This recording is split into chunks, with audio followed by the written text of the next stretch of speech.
Welcome back. Today we're here in Windsor, and we're sitting here with Alan. He runs Maverick Capital, and we're going to do an interview and ask him some questions. So, nice to meet you. Yeah, nice to meet you as well. Nice. Thanks for having me. Of course. Thanks for the invite. Thanks for coming out. Yeah, we'll jump right into it. So, you're an active wholesaler, real estate investor, flipper. Anything else? Like there's basically anything real estate related. You got landlord, I guess you could say. Landlord. You own commercial properties, rental. Yeah, mostly residential. This is the one mixed-use property where we have our office, but everything else is multi-residential. Yeah, like you said, wholesaling is still kind of the bread and butter of the business, but we still do quite a bit of flips and rentals, and mostly in the residential space. Okay. What was your first deal in real estate? What was your first transaction? Where did it take place? How did it go? First deal was a wholesale deal here in Windsor. It was in 2019. About September, October is when we signed with the seller, and it closed January 2020, right before the pandemic. Oh, okay. So that was the first deal, and that came about from driving for dollars. So I didn't know anything about marketing. I just kept on driving around the city, and I stumbled across a for sale by owner sign. And thankfully, they were very motivated.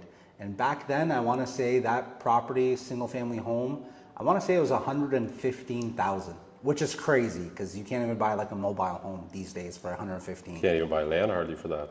Yeah, and back then, just right before the COVID, and especially before then, like it was common to buy houses under $100,000. Like a new builds back in the day, probably 10 years ago or so, maybe even longer, was $150,000. You'd get a new build, which, like you said, you can't even buy a piece of land for that price. Mm-hmm.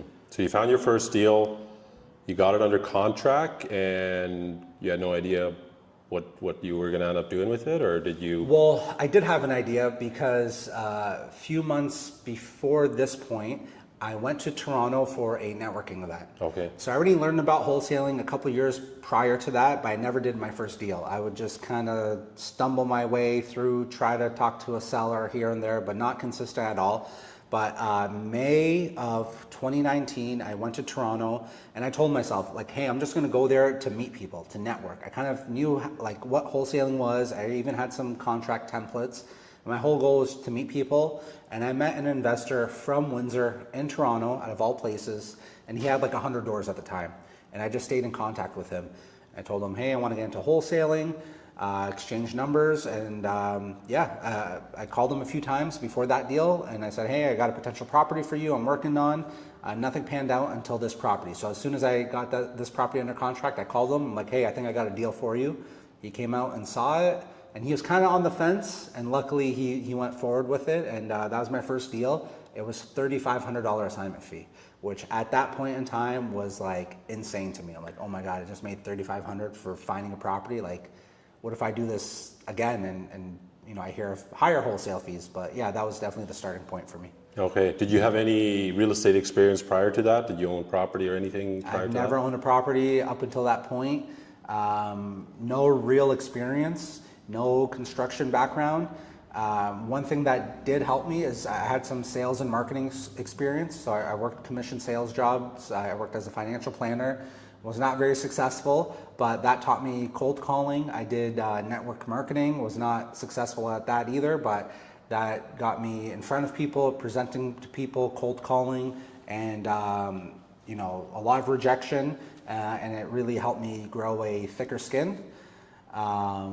But that's it, no real estate experience. Because that alone, what you just said, is huge. Having the experience of dealing with people, getting rejected, and all of that. So I find that's the biggest thing that keeps people back from real estate and wholesaling, investing, or whatever, because they're afraid somebody's going to say no, whether you're door knocking or whatever it is, right? So that was a huge skill for you to have, I'm sure. Definitely, that definitely helped me. Got out of my comfort zone. You know, I remember I used to live in Alberta. I moved back to Windsor. Even in Alberta, I went to like a real estate course there for a couple weekends, and from Rich Dad. And I remember just talking to sellers. At first it was so awkward. I didn't even know how to make the offer, like kind of just didn't know what I was doing, just kind of stumbling my way through it. But definitely that background definitely helps. I mean, you could know all the numbers on a spreadsheet. You might know all the details of construction with electrical and plumbing and HVAC and all that good stuff. But at the end of the day, real estate is a people business, right? You have to build rapport with the seller. You got to make the offer. You got to be likable. And that background helped me. And I even like sold cars on commission as well in Alberta. So all that stuff was definitely an advantage for me getting into wholesaling specifically. Yeah, that was one of the things for me too. When I got started in real estate about 5 years ago, I felt like I was naturally good at it, but what I didn't realize is how much sales experience I had prior to that. And I think that's one thing that people just must have, some sort of sales experience and getting rejected before you can just go out and do real estate of any sort, right? Absolutely. Especially if you're wholesaling, and especially if you're going off market direct to seller. Anyone can kind of call their realtor and make an offer on the market and pay full market value. That doesn't really take any skill. But yeah, if you want to actually get a great deal below market value, off market directly from the seller, couldn't agree more. So your first deal, did you have anybody guiding you through the process, the offer, the assignment contract and all of that stuff, or were you just kind of? Not really. A little bit. So my mom is a realtor. Okay. So I already knew, I had, like I said, I had the templates for assignment contracts, and I was a little familiar with the APS, and with my mom's help, I was able to just have that peace of mind. Again, just a realtor. Now, you know, you would think, oh, you know, it's so easy for you because your mom's a realtor. Not really. When I tried to explain to my mom, like, hey, I'm going to do wholesaling, she's like, yeah, that's not how it's done. That's not how real estate works. I'm like, yeah, you know, I know someone that does it. Like, yeah, that's not how they do it in Windsor. You know, that's like a Toronto thing. So sometimes your friends and family might, you know, dissuade you from pursuing it, right? Because they don't know about it. They don't get it. But really what got me interested in real estate was reading a book called Rich Dad, Poor Dad. So I think I was in college when I first read it, and that was kind of like the nail in the coffin for me to drop out. I went to school for nursing, out of all things. I just realized it's not for me. Like, I didn't have that personality. I did a year and a half of it, and I'm like, what am I doing? All my friends at that time, because the economy in Windsor was so bad, everyone was moving to Alberta and working the oil field. And my friends were telling me. And what year was this? This was as early as 2011 till I think I moved to Alberta in 2015. So I kind of hesitated with Alberta. I dropped out. I moved to Windsor. I lived here for a year. By the time I moved to Alberta, it was 2014 or 2015. But that boom where my friends were making like 6 figures a year, easy, you know, 10 grand a month working the oil rigs. But since I kind of hesitated, I was kind of working here for a year or so. Then I moved to Alberta. By the time I moved to Alberta, Alberta had a recession. The price of oil collapsed. A lot of people were not making money in the oil field. I still got lucky and got a job on doing fracking. It was worked for a company called Frac Shack. They refueled all the equipment on site. But I missed the big boom. But yeah, that's kind of what was going on. And in Alberta, I heard an ad on the radio for a free seminar from Rich Dad, Poor Dad. I read that book, was a huge fan, was watching his YouTube videos. So I went to that free seminar. And what do they do at these free seminars? They give you just enough information that gets you excited. And then they say, hey, we can't tell you everything, you know, during the weekend, but if you pay $500 to come next weekend, we're going to really give you the good stuff. So I did that. I paid the $500, $600, whatever it was. And I got more information. I got more excited. But of course, what do they do after that seminar that you paid $600 for? They say, okay, we gave you some info, some more info.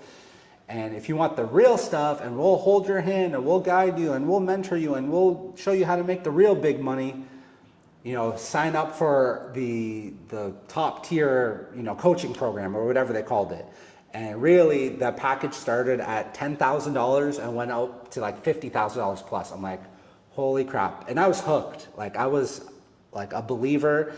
One problem, I don't have $10,000. And I tried talking to my buddy who's kind of couch surfing at my place, visiting me. And, you know, he wasn't really interested in coming to the seminar with me. But I didn't have money, but he had credit. He had good credit. He had credit cards. And he was willing to invest with me. and I told him about it, and he said, no, that's silly, that's a scam, that's a big waste of money. He's like, we can just, use my credit, put 10, 20 grand down for a down payment. I'm like, no, you don't get it. We'll buy a property, then what? Then we're stuck. These guys are gonna show us how to make money with no money and no credit, and we can rinse and repeat. And long story short, I put my salesman hat on and I persuaded him to take a chance on me, and he loaned me the money, like 10 grand there was like 2 classes we signed up for. And there was, or maybe it was 1 class, but it was there's 2 things that I was interested in, 2 strategies that you can make money with no money, no credit. It was lease options, rent to own strategy, and wholesaling.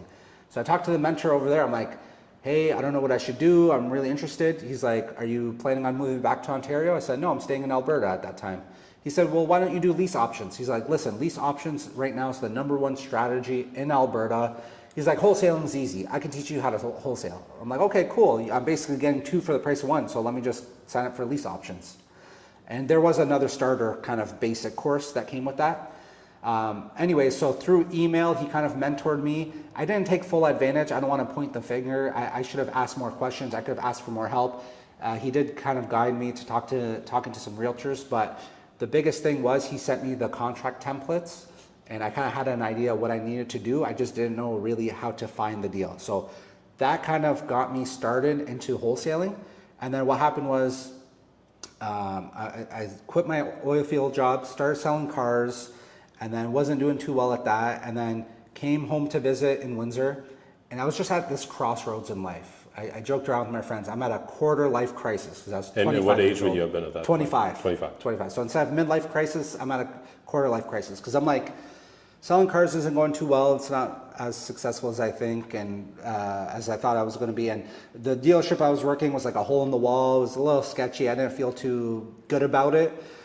Anyways, I'm like, what do? Do I sell cars somewhere else? Do I go back to my old oil field job? Do I do another sales job? My best friend at the time, my best friend still to today, he was working as a robot programmer, and he was making really good money. And he had his own car, he had a house, he was doing well for himself.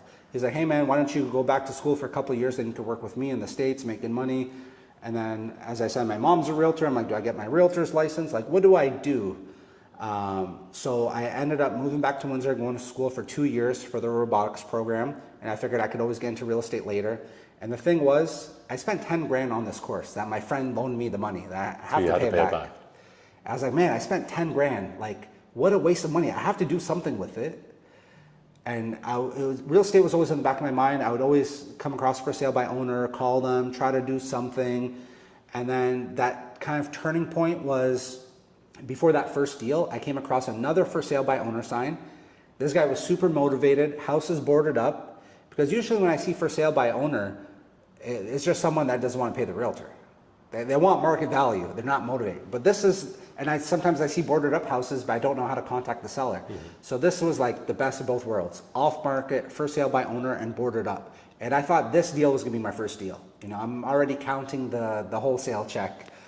And long story short, back and forth with the seller, it didn't work out. But I felt like I was this close to getting my first deal done. I'm like, man, like, it's gotta pan out eventually. Eventually one of these deals will work out. And then after I had that deal that I thought was gonna be the first deal, I went to Toronto, I met that investor, stayed in touch with him, and then came across that other deal, and then that ended up being my first deal that went through and got paid on. So then you got your first deal. How long until you got your second deal? And what was that second deal like? It was like a month or two later. That's the From a crazy for sale part. by owner again? It was actually an investor in my network who I knew. He was splitting up with his business partner, and they had this house that they converted to a triplex, but they didn't finish it. They just like framed it. It was set up for a triplex. They got it rezoned, and I told this buyer, I'm like, hey, I got another deal for you. And literally like a month or two later, he ended up taking that deal as well, and that was a $5,000 assignment fee. And then after that point, you're probably like, this is scalable. This can turn this into a business. Or at what point was that? Was that maybe a little later on?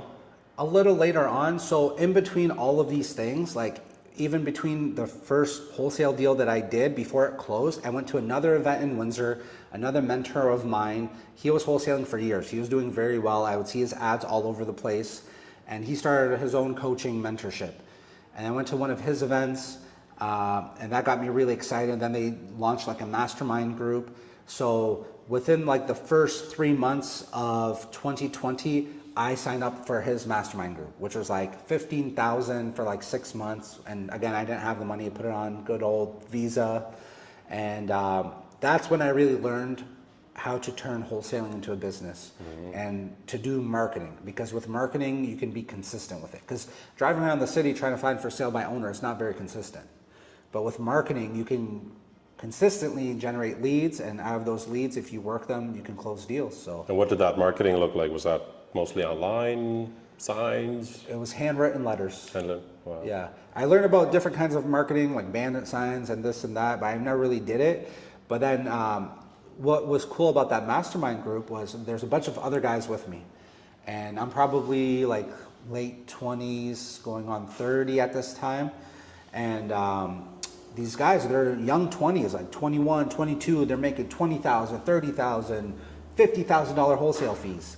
And keep in mind, my first deal was $3,500, then $5,000. I was on top of the world. I'm like, holy cow, you're telling me these guys are making $20,000? And I asked them, like, man, how are you guys doing it? He's like, handwritten letters. So I remember that was another event in Toronto. I came back from that event with one thing on my mind: I have to do these handwritten letters. And then that's when it really, like, I saw the potential. So did you actually do handwritten, or you just kind of did it? No, handwritten. And my handwriting sucks. It's chicken scratch. I remember writing it and I would mess up, like terrible handwriting. I'd redo it, mess that up again, redo it. I'm like, screw it. I messed up. I'm like, screw it. Like, I'm going to keep messing up. So like, I probably have a copy somewhere. It was terrible. But you know what? It worked. Well, they see it's genuine. It's an actual person writing the letter, right? Not just something not printed. just So typed out. typed out. And tons of calls. So would you mail that directly to certain sellers, or how did you find what area worked, or was it more? So I mean, I was on a budget. I think I picked 1 or 2 postal codes, and not even full postal code. It's the FSA, the first 3 digits of a postal code, which is a much larger area. And I did a couple different areas in the city, and I got like 100 calls, and I closed, I think, 5 deals from that first campaign. And I'm kicking myself now because I missed out on some other opportunities I could have closed, but I just didn't follow up properly. So you would go to the post office and say, I want to target this area, and give them the letters, and they would hand them out, and soon you'd get calls? Or? I mean, the real process was, all I knew was handwritten letters. I didn't know how to do it. I literally called Canada Post helpline. They walked me through it step by step by step. I didn't know any better at the time. So I ordered them from another company. They printed them and they shipped them to my house. And then I had to separate the packaging a certain way for Canada Post. And then I myself went to Canada Post at their big warehouse facility here in Windsor, and I dropped it off there. And then they sent it out through the mail. So what did the letter read? Do you remember your first letter? What, dear sellers? It was something along the lines of, dear homeowner, my name is Alan. I'm a local investor. I'm looking to buy 3 more houses, or I'm looking to buy 3 houses this month. Please give me a call if you're interested in selling. No hassle, no commission, no fees. Something along those lines. Okay. And it was like 1 page, just regular letter page, and folded in half and just photocopied, yeah. And calls kept coming in, and you kept I couldn't keep up. I was like, holy cow, like this. And I mean, the timing was great because at that time, not too many people did handwritten letters. When the market peaked at 2021, I remember going to the mailbox, I got letters from 5 different wholesalers. It got super saturated, so people got used to it. But I think it wasn't popular at that time.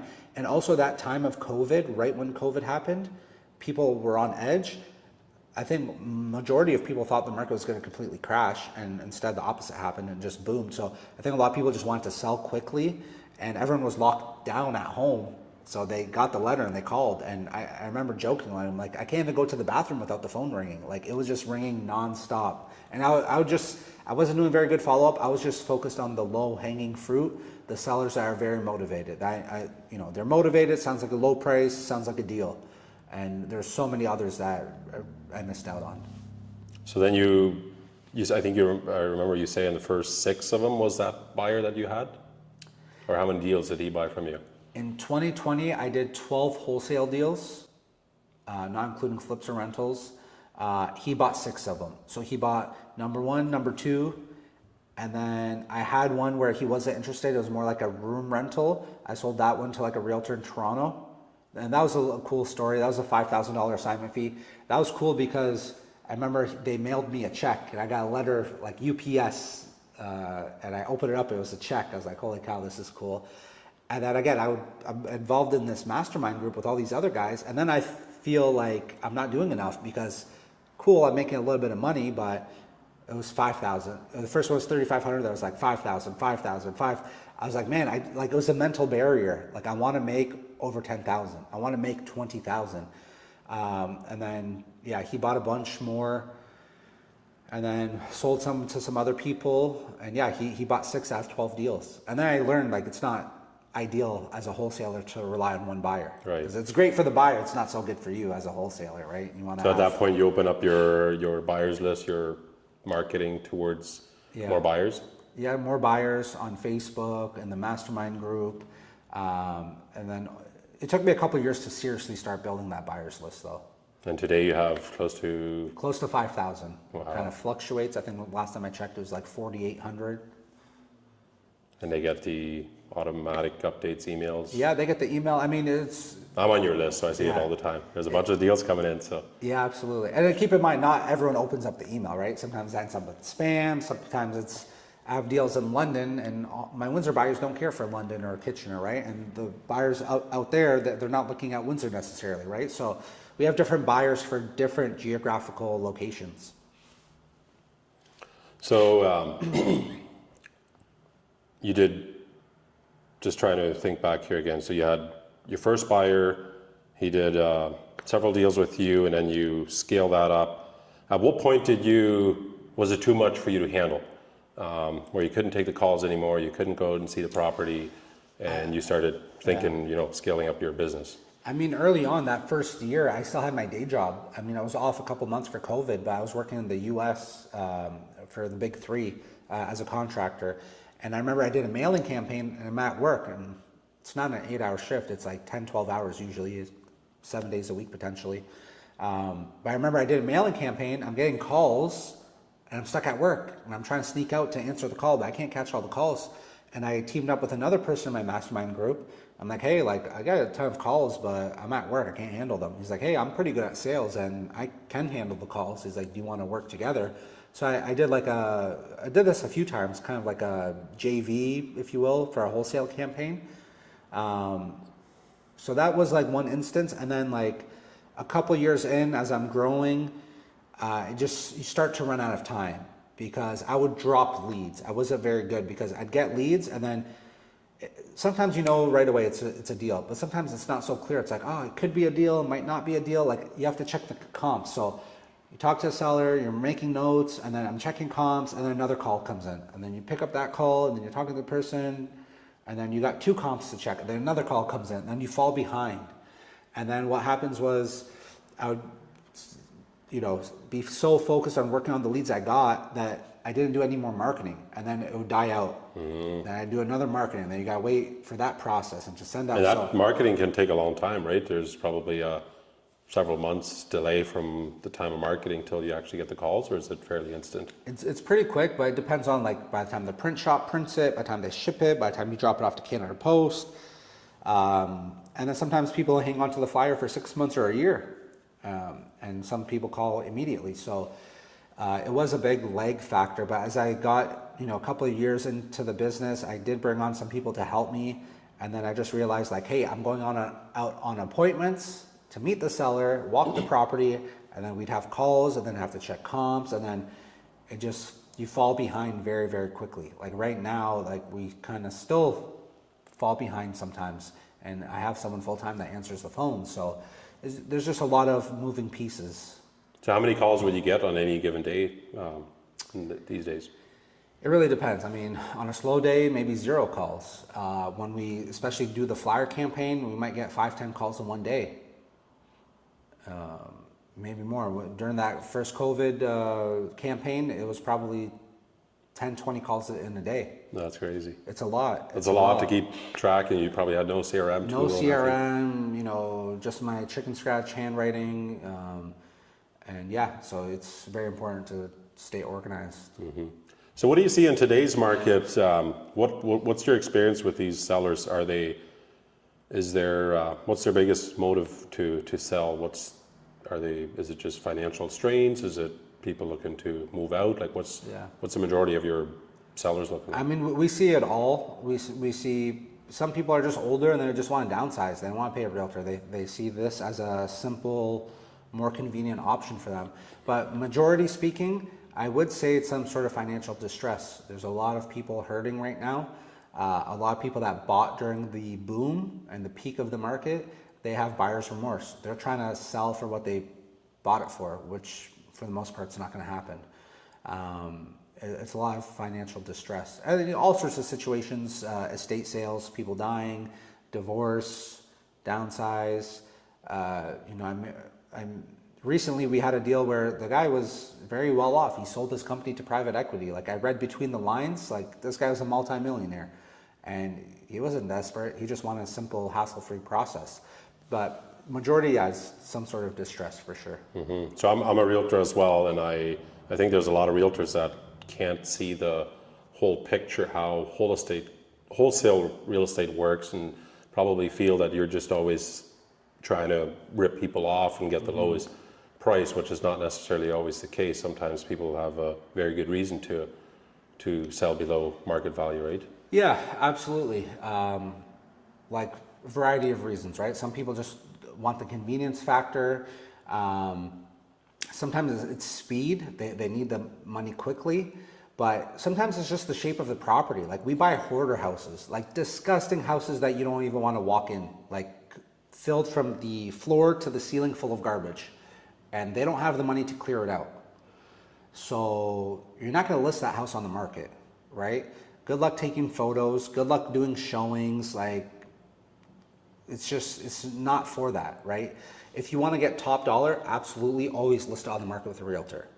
But not everyone is in that same boat. So a lot of times what I find is people, and realtors are no different, they look at it through their eyes and their perspective. They would say, I would never sell my property at a discount. I would never, sell it to one of these companies. But you're not in their shoes. Put yourself in their shoes. They're for whatever reason, it's mental health issues, etc. If it's a complete hoarder house, that's not ready for the MLS. MLS, you need to sell it completely cleared out, right? Fire damage, quick sale, all these different reasons. And some people are like, listen, I know I'm taking a little bit less than market, but to me, this is a fair price. If I get this price, I'm happy with it. So many times we tell sellers, hey, we're not the best fit for you. You're better off listing this on the market. And right now with the market being slow, it was a different story in 2021 where, you put a sign out front, you get an offer immediately and sold in 1 week. Now, half of the houses in Windsor are not selling. They're just stale listings. They cancel, relist, cancel, relist, So probably 80-90% of your calls are properties that have been on the market recently? A lot of them are. I don't know what percentage was, but we just signed a deal today. Flipper renovated this house beautifully, done up really nice. He said, this is the only house I've never been able to sell. A year later, he still owns it. Now, he bought it a year ago, so he probably renovated it for 3 months, but he's had it on the market for a good 3 to 6 months. It's just not selling. He said, listen, I'm willing to take a loss on it. I'm going to lose money. I'm okay with that. If you give me this price, I'll work with you. I told him, hey, I'm not going to buy it myself because we are not in the business of buying turnkey properties. We buy fixer-uppers, properties that need work. I said, listen, I might have a buyer for you though, because we have a big database. Sometimes we have realtors who have clients, or some investors do like turnkey stuff. So another example of a canceled listing. And we've done multiple where it's listed on the market. They can't sell it with the realtor. People can't wait around forever. So they cancel the listing, they come with us, and sometimes we're able to get it done. Wow, that's crazy. So I was talking to a wholesaler recently too, and he had and that's a good example of working with a realtor. So he was trying to get it under contract, wholesale it, and family members talked him out of it and said, oh, these guys are a scam, whatever, right? So they talked to a local realtor and they were going to get it listed. 3 months later, he followed up again, still wasn't listed. Another 2 months went by, And he said, like, what's going on? Why is it not listed? Because he was potentially still interested in buying it on the market because it was a good property, had a lot of potential. And they said, well, the lady that owned it didn't have insurance on the property. So the realtors weren't willing to list it on the market and have people walk through because there was no insurance on the property, which I thought was crazy. But that's a perfect example on why you go with a wholesaler and, get an investor to buy it, right? So Yeah, no, absolutely. That is crazy. Yeah, so there's many different reasons why someone wouldn't list it on the market. So talking about your assignment fee. So the first one was $3,500, and then you were hoping to do some bigger ones. Have you hit those 50, 60 marks? Is there? Yeah, doesn't happen all the time. We call those home runs, but even my first year wholesaling, it was a barrier to get over 10,000, and we did that. I had a 10,000, a 13,000, a 5,000 again, and then I remember towards the end of 2020, my biggest wholesale deal at that time was 25,000, which was huge for me. That was the biggest, but yeah, we've hit the 40, 50, 60. I think the largest one we've ever had was 85,000. Wow. Yeah, it doesn't happen every day, but that's a one property. One property. Wow. Correct. And then you're also a flipper investor yourself. Let's talk about that a bit. Are you trying to buy more rental properties, or just do a few flips, or what? At what point do you say, I'm not going to wholesale this one, I'm going to keep this one for myself?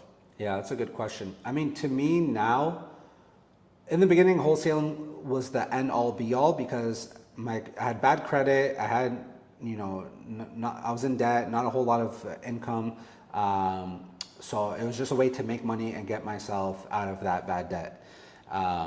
Now I look at it as our company, Maverick Capital, it's an acquisition firm, but it's really a marketing company. So we generate all these leads, and then we're the source of the deal, direct to seller. So then we get to choose.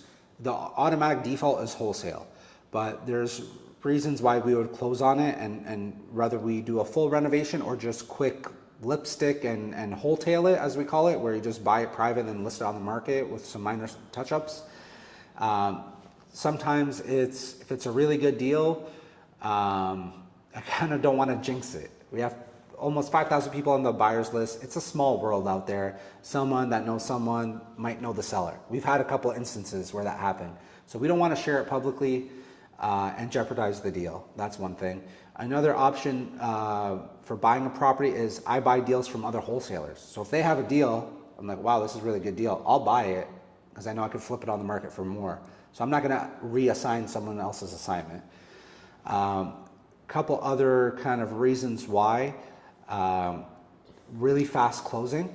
A lot of the buyers we work with, it's not like the US where everyone's a cash buyer. There are some cash buyers in Canada, but a lot of them actually get bank financing for the deals. So if it's a 2-week closing and the closing, like the seller needs cash fast before the bank takes over the house, I don't have time to get it under contract, send it out on the buyer's list, bring buyers there, because I know most buyers that need financing, they need at least 30-day closing. Not everyone can close that quick. So if it's a tight closing, we'll just close on it. And lastly, sometimes it's a really good deal. I know we will make more money buying it and selling it on the market rather than to our investors. Because the buyers, they want it for the price I'm getting it for. And they want to get it super under market value. But on the market, you have all the retail buyers and just more buyers. So you have a chance to get a much higher offer. Because this happened to me once where I assigned it, I think it was a $40,000 assignment fee. I was like, wow, that's awesome. And then the buyer just cleaned it up, put it on the market as is, didn't renovate anything, and sold it for $60,000 more. So I was kicking myself. I'm like, okay, I thought I did well because I made $40,000, but I left $60,000 on the table. So it just made me realize, why don't I just do what he does? I can raise private money. I can close on it. I have the knowledge and experience and the confidence to do so. So sometimes it's like, well, we're going to make way more money because it's a great deal, just buying it and putting up on the market. And often it's probably a house that doesn't need a lot of work. It's just full of clutter and hoarder house, right? Yeah, often that is the case. Even sometimes fixer-uppers, if we get it like way below market value, there's a lot of flippers in our market that are looking for deals on the market. And you know what? Sometimes flippers will complain to me and say, oh, this isn't a deal, or I need it for this price, like super low. there's different kinds of buyers out there. This is what people don't really talk about so often. Yes, maybe a guy like me, I understand because I'm borrowing private money. I'm paying 10%, 11%, 12%. Some people use Calvert. You know, Calvert's great, but if you put 20,000, they're charging you credit card rates, 17%. And then they're hiring a contractor to do the work. So you got to factor in their labor because that's going to be half of the budget. Whereas I have buyers who are contractors and who have cash. So they can afford to pay me more and pay more for the property because they're buying it cash. They're not paying hard money. They're not paying 2%, 3% lender fee, broker fee, plus 15% interest. They got the cash and they're doing the work. So they don't mind making some of their profit from their labor and keeping their overhead and their costs down. So that's the thing. Like, you have different kinds of buyers, and some buyers are willing to pay more than others. Do you ever wholesale to retail buyers, people that just, like a family that wants to fix it up and live in there, or does that? We did it once or twice, but it is kind of complicated because if you want to live in it, you have so much opportunity right now, and you're going to pick and choose the property you want. And most of the properties we deal with are fixer-uppers. It does happen sometimes, especially with realtors. Sometimes realtors will have a client that they want, you know, that their client wants to live in it. So it does happen, but it's a very small percentage. Okay. Let's talk about Windsor a bit. What's happening in Windsor? I just drove by today and seen that big bridge, and I think it's almost ready to, you know, open up for traffic. Where's that at? And also, what's the current market condition in Windsor? Do you see a lot of opportunity here, just in general in real estate, or? Yeah, absolutely. Windsor's funny because being a Windsorite, growing up here, for the longest time, it was like a ghost town. And not only did we have 10% unemployment rate, which we still have today, but there was also a 10% vacancy rate. And no one really cared for Windsor until a few years before COVID.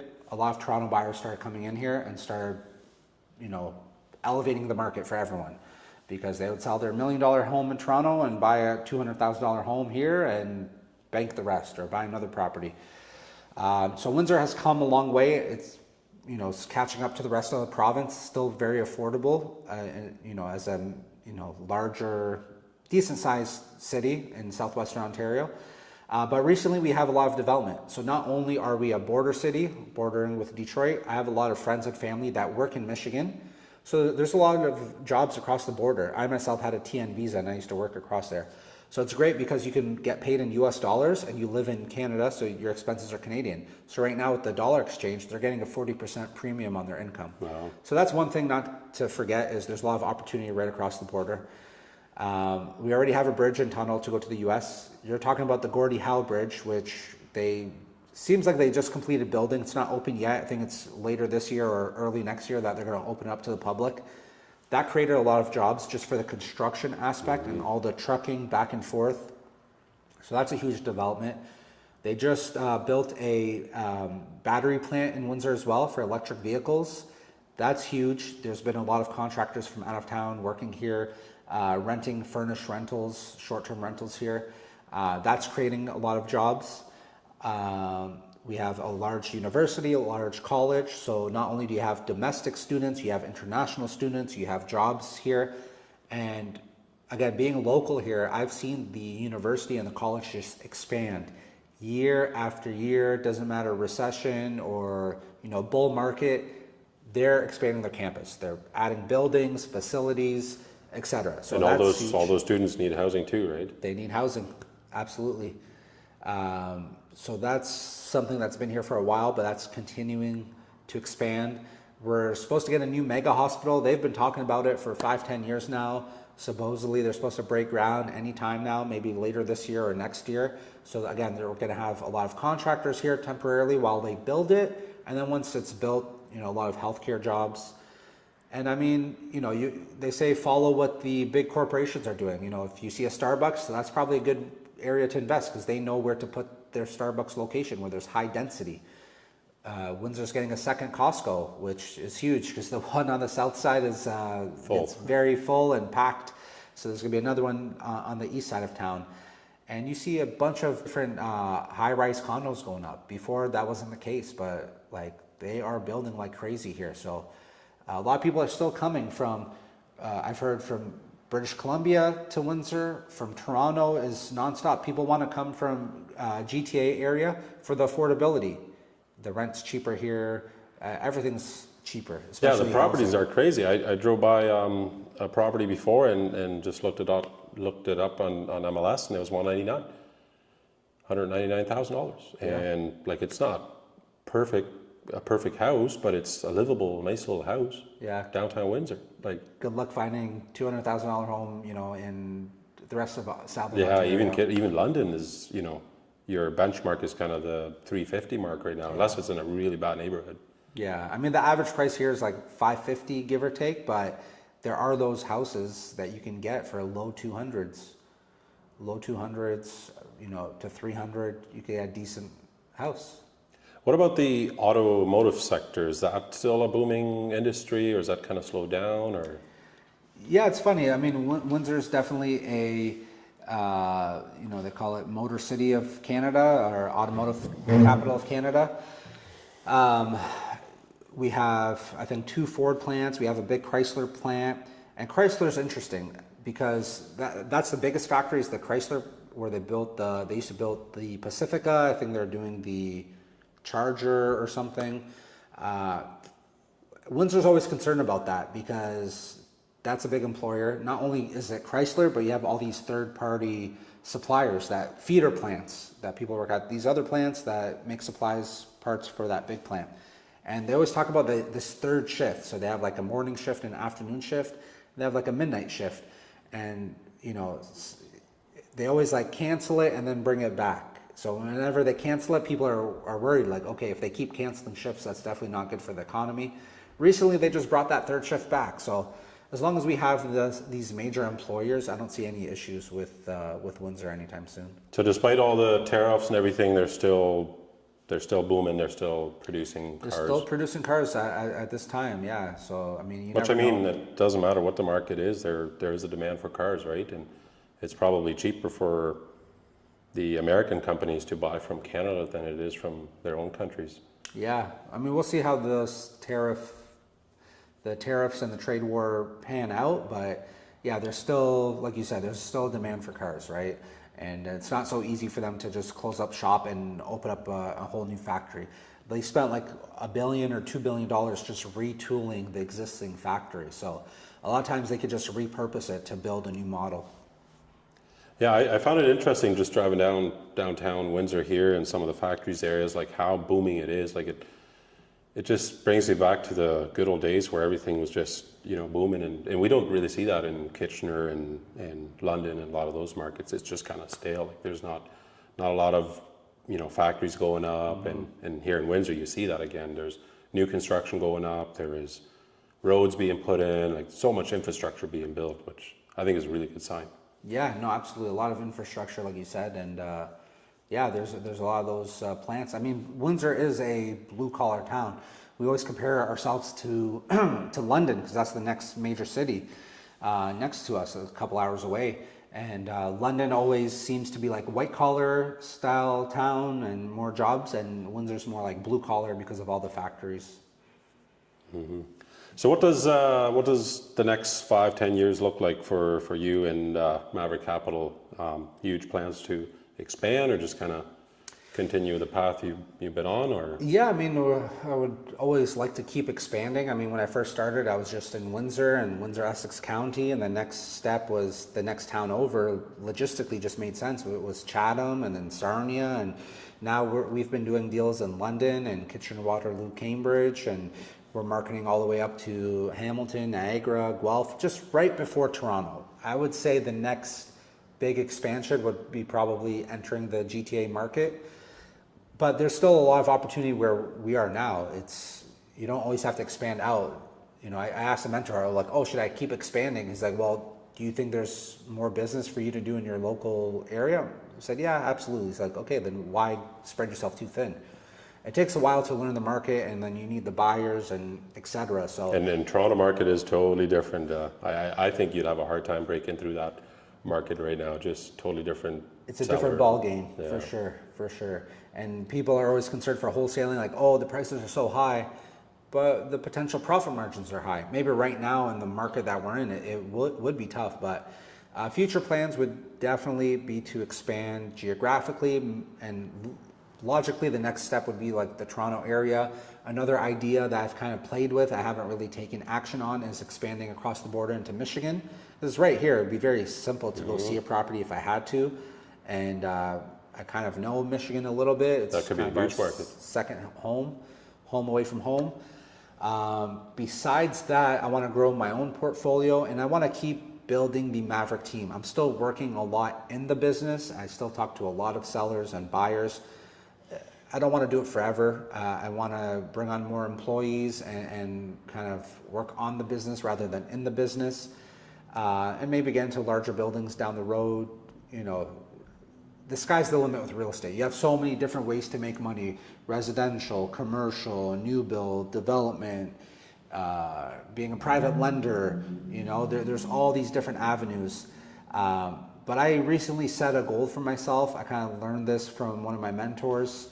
He made a training, like 10 ways to make $10 million. In a nutshell, the idea is to buy 100 properties and get them below market value, obviously, ideally having them cash flow or at least break even, and have enough equity where you can sell them off and net, after taxes, all expenses paid, $100,000 each. Across 100 properties, that would be $10 million. Mm-hmm. That's a goal that I've set myself. I set for myself. I never wanted to only be a wholesaler, because as soon as you stop hustling for the next assignment fee, the next wholesale deal, the money stops. I don't want to look back, you know, in 5-10 years and be like, okay, I made all this money, but what do I have to show for it? Like, yeah, especially with the amount of money that they're printing and our dollars being devalued, there's got to park it somewhere. You know, you park that $10,000 assignment. 10 years later, that's going to buy you a few coffees, right? Yeah, exactly. With this hyperinflation we're experiencing. So I just want to own assets, rentals, ideally, and then maybe eventually cash them out, maybe then park it in private lending and generate 10% return or what have you. But right now we have a lot of great deal flow, and in my opinion, this is the time to scale. You know, a lot of people were scaling at the top of the market, where prices were astronomical and they're overpaying and people are scaling. And now that prices are suppressed, there's a lot of fear in the market. People sitting on the sidelines and are wait and see. You know, I do this full time, so I don't have that luxury to wait and see. Like, my mentality is there's always good deals to be had. In a bull market, in a bear market, there's always opportunity. If you get the right deal in the right location, and the numbers make sense, then just go for it. You can't time the market. So in the next 5 years, I'd like to buy 100 properties. And initially I was looking to scale the multi-units, but I kind of changed my mindset on that. I don't mind owning single family homes if they're in great locations and they can at least pay for themselves. I think that's where the greatest opportunity is for appreciation, because it's great to have a building, great. And you have a multiple, I know, I forget who it was that Grant Cardone, he talks about it. You got to have multiple exit strategies, and I feel like having a multifamily, if the buyer or if the investors are not looking to scale up, which not a lot of people in Ontario are right now, you don't have a lot of exit strategies, right? So doing your single-family homes, that you have a very, very large pool of buyers that are going to be buying those properties, right? So you could potentially sell to an investor or single-family first-time home buyer. Right. Exactly. Yeah. There's just more buyers for that product, right? Like you said. And ideally, yeah, if you could put an in-law suite in the basement or make an ADU and get 2 or 3 units on one lot, that's definitely the best case.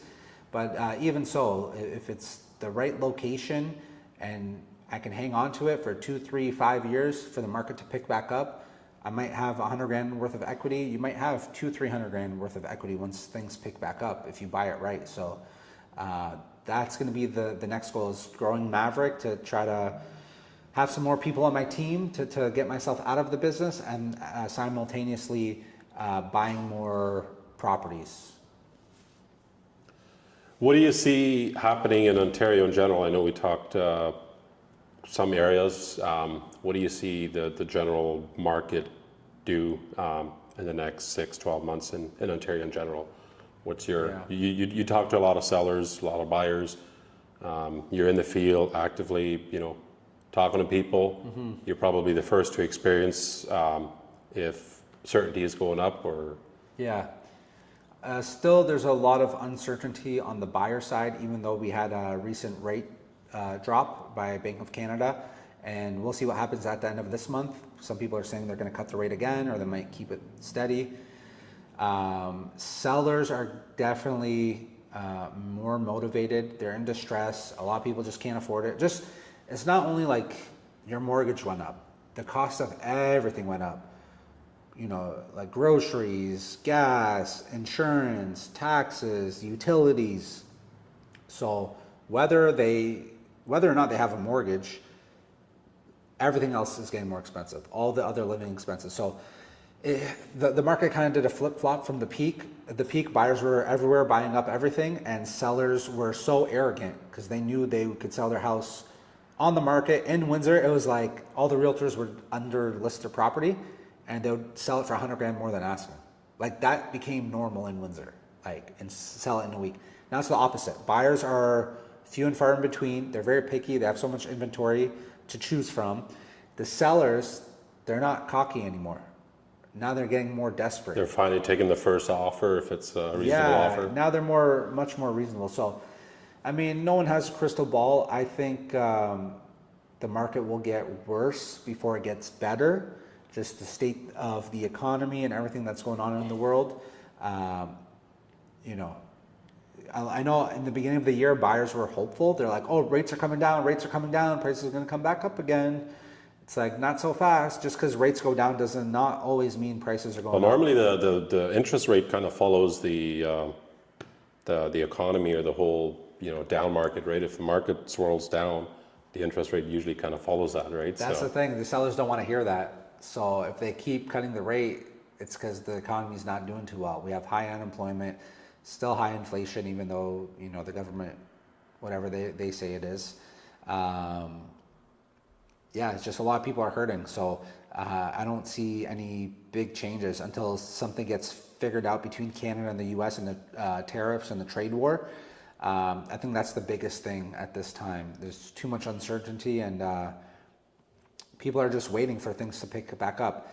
So I think 2026 will probably be worse. And it's interesting because just because the economy got worse and the real estate market slowed down, we didn't really see a big price crash in real estate prices. Like from the peak, yes, because prices got way out of hand.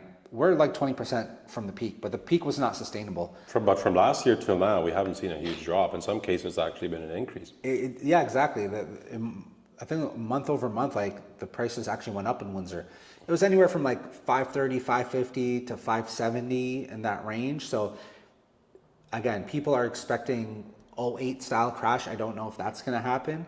It's just right now, it's something we've never seen in our lifetime, which is like a frozen market, standstill. Buyers are expecting prices to come down, so no one wants to catch a falling knife. They're coming in way low with their offers because they think, by the time I close on it in 30 to 60 days, by the time I renovate it, by the time I go to resell it, where's the market? I got to give you a low ball offer. Sellers are still looking at yesterday's prices and say, oh, my neighbor sold for $1 million. I'm like, yeah, how long ago was that? Oh, a year or two. I'm like, yeah, that's irrelevant. But you have this discrepancy. Buyers are forecasting lower, and sellers are hoping that the lower interest rates will make the prices higher, and they're still holding out. And that's why a lot of deals are not happening. Sellers just have too high of expectations. Buyers are down here, and we need to bridge this gap. So I think things will get worse before they get better. Especially 2026, I think, 50-something% of mortgage renewals are coming up for renewal in 2026. Yeah, 5-year mortgage, They signed in 2021, and they probably got 2% mortgage or less. So a lot of those homeowners could be looking to sell and upgrade or downgrade, or probably not upgrade, mostly downgrade. But probably downgrade, yeah. Yeah, that's interesting. So what's a few final pieces of advice that you would have for somebody that's looking to start and really take some good opportunity in this market? Not necessarily a first-time home buyer, but say an investor that wants to get started in real estate, maybe wants to buy rental properties or single family homes or potentially even wholesale, like what would you have for recommendations for somebody to get started now? I think anyone that wants to get into real estate, the number one thing is get a mentor and surround yourself with like-minded people. What really helped me is getting that mentor, paying thousands of dollars. If they're the right person, you'll make that money back tenfold. That's number one. And surrounding yourself with like-minded people. It's tough when you're trying to do it all by yourself. And good luck trying to tell your friends and family you want to get into wholesaling or you want to get into real estate. A lot of times, friends and family have good intentions, but they don't know what you know. They don't have the desire that you have. So it's really tough when you're trying to convince others of what you're trying to do. But when you get in a room with everyone is like-minded, everyone's already invested in real estate, it makes it that much more easier to get into it. So that's number one, get a mentor. You're just gonna shorten the learning curve. You can do it the hard way, all by yourself, watching YouTube videos, trying to figure it out, and hopefully you don't make a big mistake, like going firm on a deal that you can't close on, then you get sued. Like, there's all these risks and it takes time, but you can shorten that learning curve by having someone that knows what they're doing, showing you the ropes. That's what helped me. I still have mentors to this day that I learned from. And definitely, especially if you want to do wholesaling, not super important if you just want to get into rentals or whatnot. But do marketing. Learn about marketing to get leads, to generate leads, because the best deal you're going to get is off market directly from the seller. Because that way you can get, way below market value and get something you're not competing with everyone on the market, right? So that's the biggest thing. And one more thing I would say is if you're looking to buy a house, really consider house hacking. I know not everyone has the stomach for it, but that helped me. I'm still house hacking my fourplex. So in 2020, I was able to make good income, pay off my debt, and then I bought my first rental property, a 4-unit property. I was able to do a perfect burr on it, refinance, and get all my money out. And I live in 1 unit, have the other 3 rented. It's not ideal, it's not forever, but my living costs are low. And I'm not worried about making the mortgage payment if business slows down or if you get laid off from work. That's a way to get into home ownership and get some landlord rental experience, right? I think people should really consider it. And there's different ways to do it. Not everyone wants to live in a duplex, up and down duplex, and you hear your tenants upstairs. I can hear my tenants' kids through the wall. It's not always fun. There's no backyard at my place. There's nowhere to hang out outside. It's a sacrifice. And recently I bought a primary that I'll be moving into, but first I started with the fourplex. So you can do duplex, triplex, fourplex. You can do a single family home and rent out the basement if you have an in-law suite.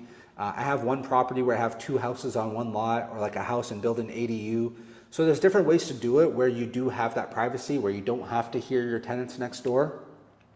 But that way you keep your living costs nice and low and you get that experience. And that's a way someone can easily scale and grow their portfolio and buy a duplex, a fourplex, etc. Even this building, 7-unit building, the owner used to live in this unit. Mm-hmm.